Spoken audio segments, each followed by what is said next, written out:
Prezident İlham Əliyev müharibə veteranlarına Azərbaycan Respublikası Prezidentinin təqaüdünün təsis edilməsi haqqında fərman imzalayıb. Fərmana əsasən təqaüdün aylıq məbləği 80 manat müəyyən olunub. Təqaüd 2019-cu il aprelin 1-nədək kommunal, nəqliyyat və digər xidmətlərə görə sosial müavinət alan şəxslərə həmin sosial müavinətin əvəzinə əmək pensiyası alan və döyüşən ordunun tərkibində xidmət etmiş müharibə iştirakçılarına, habelə döyüş əməliyyatı aparılan ölkədə hərbi xidmət borcunu yerinə yetirmiş hərbi qulluqçulara əmək pensiyasının sığorta hissəsinə əlavə əvəzinə verilir. Dövlət büdcəsində Əmək və Əhalinin Sosial Müdafiəsi Nazirliyində nəzərdə tutulmuş xərclər hesabına həmin nazirlik tərəfindən ödənilir. Fərman 2019-cu il aprelin 1-dən tətbiq edilir.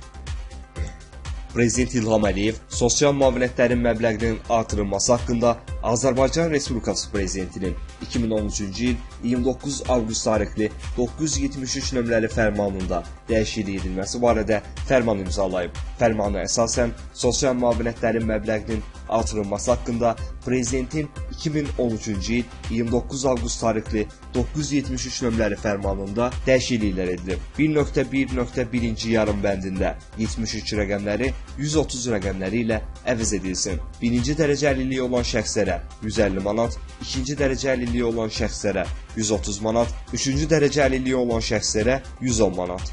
Prezident İlham Əliyev Bakı şəhərinin Suraxanlı rayon ərazisində avtomobil yollarının yenidən qurulması işlərinin davam etdirilməsi ilə bağlı əlavə tədbirlər haqqında sərəncam imzalayıb. Sərəncamda deyilir, Azərbaycan Respublikası Konstitusiyasının 109-cu maddəsinin 32-ci bəndini rəhbər tutaraq qərar alıram. Bakı şəhərinin Suraxanlı rayon ərazisində avtomobil yollarının yenidən qurulması işlərinin davam etdirilməsi məqsədi ilə Azərbaycan Respublikasının 2019-cu il dövlət büdcəsinin dövlət əsaslı vəsait qoyuluşu xərclərinin bölgüsündə avtomobil yollarının tikintisi və yenidən qurulması üçün nəzərdə tutulmuş vəsaitin 3 milyon manatı Azərbaycan Avtomobil Yolları Dövlət Agentliyinə ayrılsın. Bir qrup müxalif yönlü şəxsin təmsil olunduğu Qarabağ Komitəsi keçirəcəyi mitinqin vaxtını dəyişdirib. Mitinqin aprelin 20-sində deyil, mayın 4-də keçirilməsi planlaşdırılır. Xatırladaq ki, aksiya Bakının Yasamal rayonundakı İdman Sağlamlıq Kompleksinin stadionunda keçirilməsi nəzərdə tutulur. Milli Məclisin deputatı Vahid Əhmədov Maliyyə Nazirliyinin Hesablama Palatasının hesabatı ilə bağlı ona qarşı ünvanladığı iradlara cavab verib. Millət vəkili Yeni Avaz.com-a verdiyi açıqlamada Maliyyə Nazirliyini hesabatı yaxşı oxumağa çağırıb. Xatırladaq ki, Vahid Əhmədov Milli Məclisin aprelin 9-da keçirilən plenar iclasında Hesablama Palatasının ötən ilki fəaliyyəti ilə bağlı hesabatın müzakirəsi zamanı bildirmişdi ki, palatanın hesabatını ümumiləşdirəndə ən çox nöqsan Maliyyə Nazirliyi, Əmək və Əhalinin Sosial Müdafiəsi Nazirliyi və Vergilər Nazirliyi ilə əlaqədardır. Deputatın sözlərinə cavab olaraq Maliyyə Nazirliyindən deyiblər ki, Vahid Əhmədovun ən çox nöqsan aşkarlanan qurumların siyasında Maliyyə Nazirliyinin adını çəkməsi onun subyektiv yanaşmasıdır.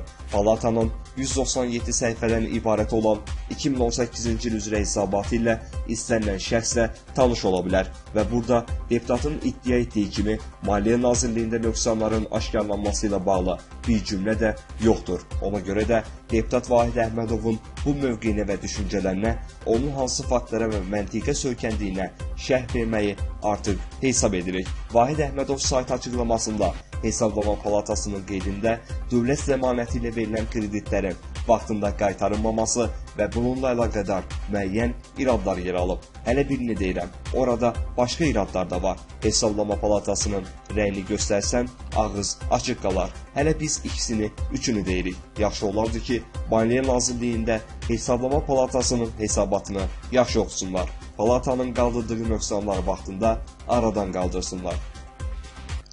Bakı Dövlət Universitetinin yeni rektoru Elçin Babayev rəhbərlik etdiyi ali təhsil müəssisəsində kadr islahatlarına başlayıb. Qafqaz İnfolun məlumatına görə rektor Elçin Babayev Bakı Dövlət Universitetinin sosial məsələlər, tələbələrlə iş və ictimai əlaqələr üzrə prorektoru Sani Hacıyevi və iqtisadi və təsərrüfat işləri üzrə prorektoru Nəbi Ramazanlını vəzifələrindən azad edib. Onların yerinə isə hələlik heç bir təyinat yoxdur. Qeyd edək ki, işdən çıxarılan Sami Hacıyev və Nəbi Ramazanlı Bakı Dövlət Universitetinin keçmiş rektoru Abel Məhərrəmova yaxın şəxslər kimi tanınır.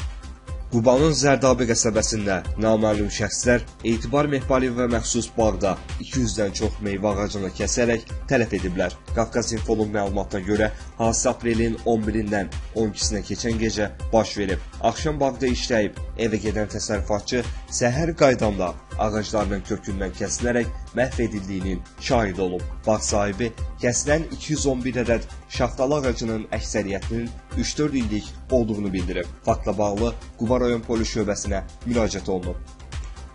Bakı Ağır Cinayətlər Məhkəməsində beynəlxalq bank işinə görə təqsirləndirilən Rauf Allahverdiyevə hökm oxunub. Hakim Zeynal Ağayevin icraatında olan prosesdə məhkəmə kollegiyasının hökmü ilə Rauf Allahverdiyev 8 il müddətinə azadlıqdan məhrum edilib. İttihama görə iş adamı Rauf Allahverdiyev Azərbaycan Beynəlxalq Bankının Moskva filialından 15 milyon manat kredit götürüb və geri qaytarmayıb.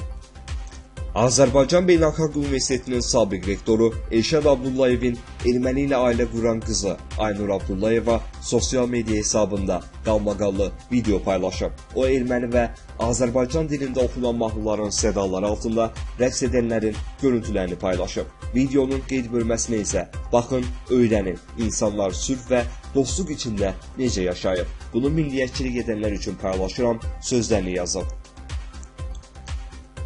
Bugün problemli kreditlər üzrə təzminat alacaq bütün vətəndaşların siyahısı hazır olacaq. Daha öncə Diləndə Maliyyə Bazarlarına Nəzarət Palatasından bildirildiyi kimi bütün məlumatlar xüsusi portalda dərc ediləcək. Məlumatın toplanması ilə əlaqədar bəzi vətəndaşlar təzminatın məbləğini müəyyən edə bilmirdi. Bugündən etibarən fiziki şəxslər təkcə təzminat barədə deyil, həmçinin onların kreditlərinin restrukturizasiyası barədə məlumat ala biləcəklər. Problemli kreditlər barədə məlumatlar müştərilərin kredit götürdüyü banklara ötürüləcək.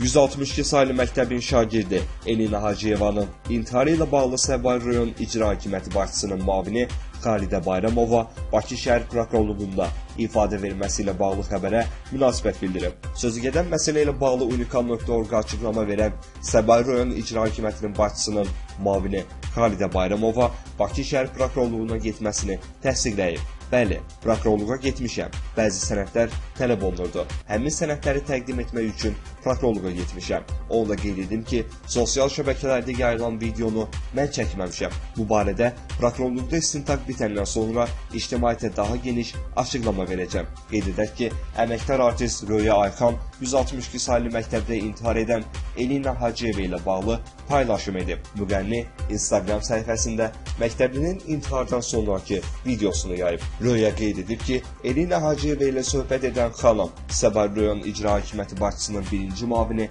Xalidə Bayramovadır.